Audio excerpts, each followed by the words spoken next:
Rizal kebangun di tengah malam untuk buang air kecil. Ia berjalan keluar kamar. Dengan tidak sengaja, ia mendengar ada suara aneh dari kamar adiknya. Untuk memastikan dengan jelas, ia mendekatkan telinganya ke arah pintu kamar Amina. Awalnya, Rizal mendengar isak tangis yang lirih. Tapi, lama-kelamaan, suara isak tangis itu berubah menjadi jeritan histeris yang menyayat hati. Kembali lagi bersama Let's Go Story. Semoga kalian belum bosen ya sama cerita-cerita yang akan aku bacakan, karena aku masih punya segudang ide cerita untuk aku tulis dan aku bagikan ke kalian. Oke, untuk malam ini aku akan membacakan cerita malam horor yang berjudul Kesedihan dalam Kegelapan. Cerita malam ini menceritakan tentang seorang wanita yang terlalu larut dalam kesedihannya karena kepergian kedua orang tuanya.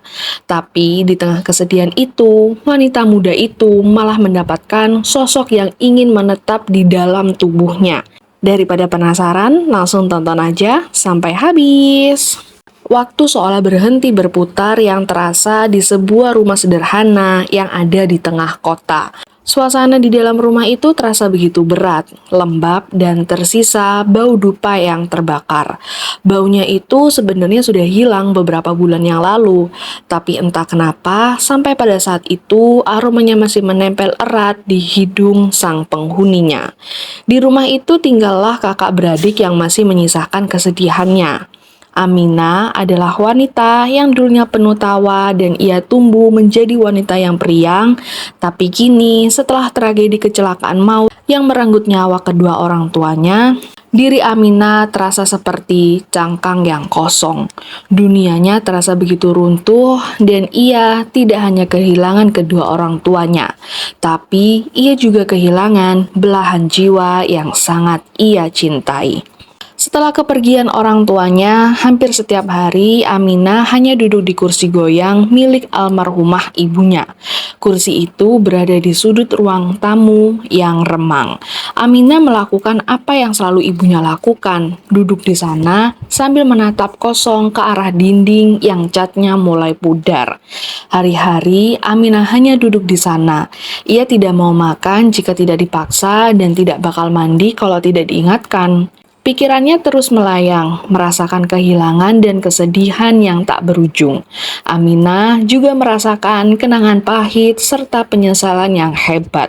Rasa bersalah juga terus menghantuinya, dan untungnya kakaknya yang bernama Rizal selalu saja ada di sisi Aminah dan terus membujuknya untuk tetap bangkit dari keterpurukan. Kakaknya mengatakan kalau ayah dan ibu tidak akan pernah suka jika anaknya harus larut terus-terusan seperti ini. Aminah tidak pernah menjawab segala pertanyaan dan ucapan yang kakaknya lontarkan. Aminah merasakan kehampaan hari-harinya adalah satu-satunya teman yang setia. Tapi di sisi lain, kakaknya tidak pernah tahu jika di dunia yang tak terlihat, kekosongan pikiran adalah undangan terbuka bagi mereka yang tak berumah. Undangan terbuka itu datang tepat 1 minggu kemudian dan membuat suasana rumah jadi berubah drastis. Semula berawal dari Rizal yang mendengar suara-suara aneh dari kamar Aminah pada tengah malam. Rizal kebangun tengah malam untuk buang air kecil. Ia berjalan keluar kamar. Dengan tidak sengaja, ia mendengar ada suara aneh dari kamar adiknya. Untuk memastikan dengan jelas, ia mendekatkan telinganya ke arah pintu kamar Aminah. Awalnya, Rizal mendengar ada isak tangis yang lirih, tapi lama-kelamaan suara isak tangis itu berubah menjadi jeritan histeris yang menyayat hati. Rizal beranggapan jika adiknya masih terus berproses menerima kenyataan. Jadi, malam itu, Rizal membiarkan adiknya meluapkan semua emosinya dengan menangis. Setelah buang air kecil, Rizal kembali ke kamarnya dan melanjutkan untuk tidur. Tepat di keesokan paginya, Rizal terus menguatkan Aminah dan tak ada hentinya memberikan dukungan agar Aminah bisa kembali seperti sedia kala. Tapi Aminah masih tetap sama. Ia diam, duduk di kursi goyang dan menatap dinding dengan tatapan yang kosong. Di malam berikutnya, Rizal kembali terbangun, tapi kali ini ia mendengar ada suara benturan keras yang berasal dari arah dapur. Saat itu juga, Rizal langsung bangun dan memeriksa keadaan di sana. Dengan langkah yang diseret, Rizal mulai berjalan ke arah sumber suara. Dan pada saat ia memeriksanya, jantungnya dibuat seakan berhenti berdetak. Pasalnya, ia melihat di bawah cahaya lampu dapur yang temaram, ia melihat ada Aminah sedang berjongkok di lantai. Adiknya tidak sedang menangis, tapi Aminah sedang mengunyah sesuatu dengan rakus. Dengan perlahan, Rizal mendekatinya sambil menyadarkan Aminah. Aminah yang sedang makan sesuatu itu mulai menoleh secara perlahan. Lehernya pun berderak cukup keras. Di tangannya terlihat Aminah seakan membawa bangkai tikus got yang sudah hancur dan tak berbentuk. Tidak cuma itu, mulutnya sudah penuh dengan darah hitam dan bulu dari tikus itu. Rizal tidak bisa berkata banyak dan ia hanya bisa memandangi Aminah dengan keadaan yang tidak karuan. Ditambah lagi, matanya Aminah sudah berubah total. Sesaat kemudian, Aminah mengeluarkan suara geraman yang sudah jelas itu bukan dari suaranya. Entah dari mana, yang jelas Aminah sudah berubah. Perubahan pada diri Aminah terus berlangsung hingga beberapa hari. Setelah ia makan tikus got beberapa waktu yang lalu, tepat di keesokan harinya, tingkah Aminah semakin tidak wajar. Di dalam kamarnya, Aminah terus menggeram sambil merangkak di dinding kamarnya. Ia juga meracau, berbicara dalam bahasa yang tidak mudah dipahami. Dan Aminah juga sampai melukai dirinya sendiri dengan kukunya yang mendadak panjang dan menghitam. Perubahan Aminah itu semakin membuat Rizal bingung. Adiknya itu bukan seperti depresi biasa, ada sesuatu yang merasuk di dalam tubuh Aminah. Sebagai kakak, Rizal hanya bisa terus berdoa, tapi doa yang ia rapalkan tidak membuahkan hasil. Sempat Rizal bertanya siapa yang ada di tubuh adiknya itu, tapi sesuatu atau sosok yang ada di dalam tubuh Aminah tidak menjawab. Ia malah tertawa melengking. Akhirnya, beberapa hari kemudian, Rizal memutuskan untuk meminta pertolongan kepada kekasihnya. Ia tidak bisa membiarkan adiknya menderita seperti itu. Apalagi tubuh Aminah semakin hari semakin terlihat kurus. Mona sebagai pacarnya Rizal ikutan membantu untuk menangani Aminah dengan membawa seseorang yang paham tentang dunia mistis atau segalanya. Sebelum seseorang itu datang ke rumah Rizal, Mona telah menceritakan semuanya kepada beliau. Beliau bernama Pak Hadi. Tujuan Mona untuk menceritakan itu semua agar ketika beliau datang ke rumah Rizal, beliau sudah tahu keadaan Aminah seperti apa. Tapi apa yang diharapkan oleh Mona tidak sesuai sama sekali.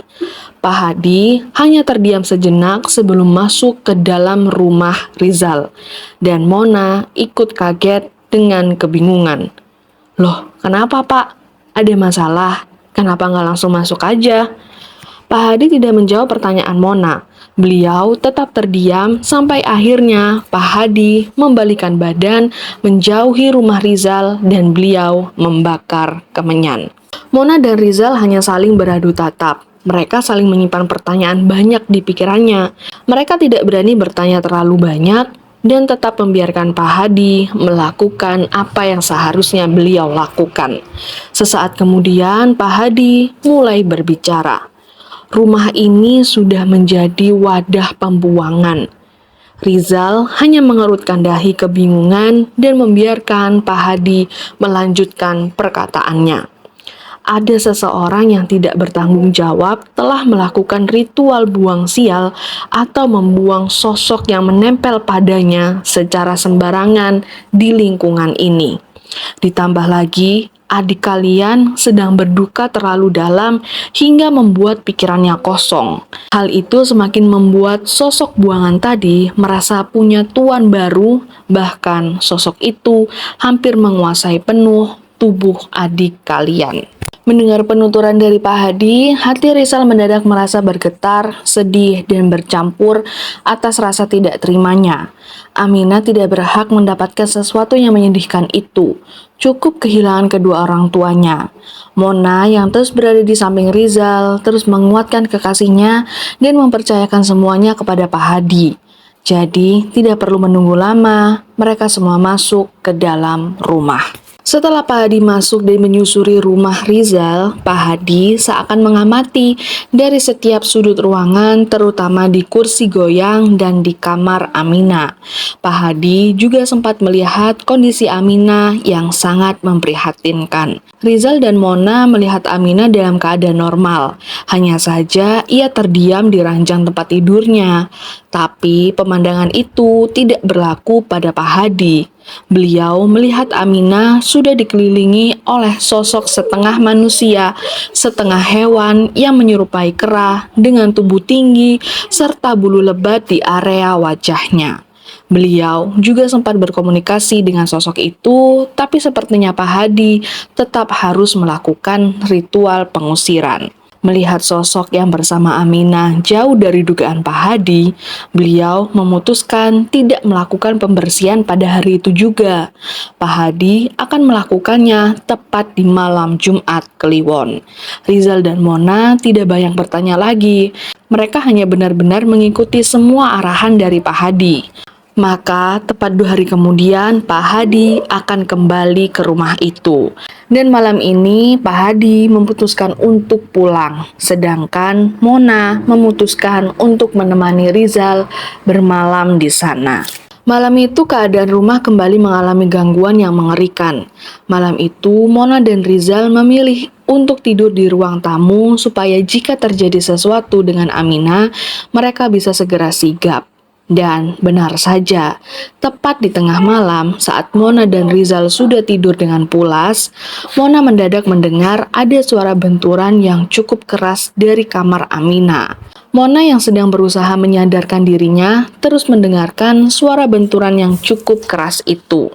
Tanpa perlu menunggu lama, Mona segera membangunkan Rizal untuk memeriksa keadaan Aminah.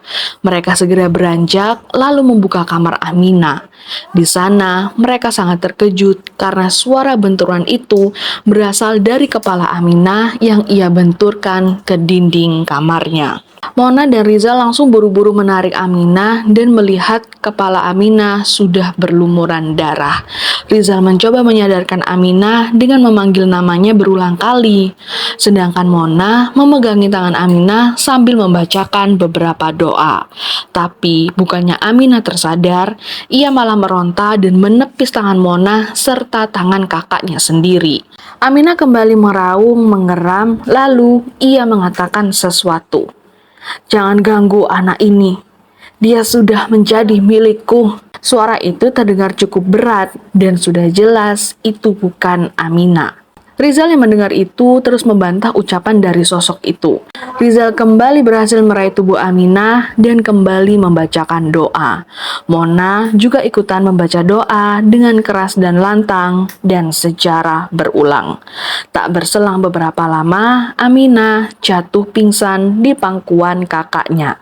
Rizal membawanya ke atas tempat tidur dan Mona mengambil handuk kecil untuk membersihkan darah di kepala Aminah. Tepat 2 hari kemudian, hari pembersihan itu pun tiba. Selama menunggu itu, Mona dan Rizal terasa begitu sengsara karena gangguan yang mereka rasakan begitu ekstrim. Malam itu, tepat di hari Jumat Kliwon, Pak Hadi datang dengan perlengkapan kemenyan yang lebih lengkap. Aminah yang malam itu sedang berada di atas ranjang tempat tidurnya, terpaksa harus diikat. Di dalam kamar itu, mereka berkumpul menyaksikan Aminah sedang disembuhkan. Pada saat itu, tubuh Aminah masih tetap kurus, kering, dan wajahnya terlihat pucat. Mona dan Rizal berdiri di ujung kamar dan membiarkan Pak Hadi mulai membacakan sesuatu yang tidak dipahami oleh mereka. Suasana di kamar Aminah langsung berubah. Yang awalnya biasa saja, kini berubah menjadi dingin yang mencekam serta mengerikan. Pak Hadi mulai berjalan keliling kamar Aminah sambil terus membacakan sesuatu. Sampai pada akhirnya, tubuh Aminah yang awalnya diam, ia mulai meronta dan meracau dengan suara yang tidak jelas. Siapapun kau yang ada di tubuh ini, aku menyuruhmu untuk keluar. Kau tidak punya hak atas tubuh anak ini. Pak Hadi mendekati tubuh Aminah sambil memercikkan air bunga yang ia bawa. Tubuh Aminah langsung memberikan reaksi seakan ia ingin merubah posisi tubuhnya. Tulang punggungnya mulai melengkung secara tak beraturan dan berderak keras. Kemudian Aminah tertawa melengking. Ini adalah rumahku, jiwa yang penuh kesedihan adalah tempat untukku. Sosok yang ada di dalam tubuh Aminah mengatakan seperti itu. Mona dan Rizal yang melihat Aminah seperti itu tidak tega. Mereka mulai merintihkan air mata. Pak Hadi langsung meletakkan kemenyan di atas ranjang tempat tidur dan kembali melontarkan mantra yang lebih keras. Pertarungan batin dan fisik mulai berlangsung dan itu cukup lama. Tubuh Aminah pun juga terus meronta dan menolak semua mantra-mantra yang ia dengar. Dan usaha terakhir yang Pak Hadi lakukan adalah menekan jempol Aminah dan terus mencoba menarik entitas itu untuk keluar. Setelah beberapa jam Pak Hadi berusaha, beliau akhirnya menghentikan ritualnya sambil mengatur nafasnya. Mona dan Rizal sempat kebingungan dan bertanya kepada Pak Hadi. Sejenak mengatur nafas, Pak Hadi mulai menjawab, "Nah, ini pilihan yang sulit. Kalau saya berhenti melakukan ritual, dia akan hilang selamanya. Tapi jika saya terus melanjutkan, tubuhnya tidak akan kuat." Jawaban dari Pak Hadi yang membuat kebimbangan.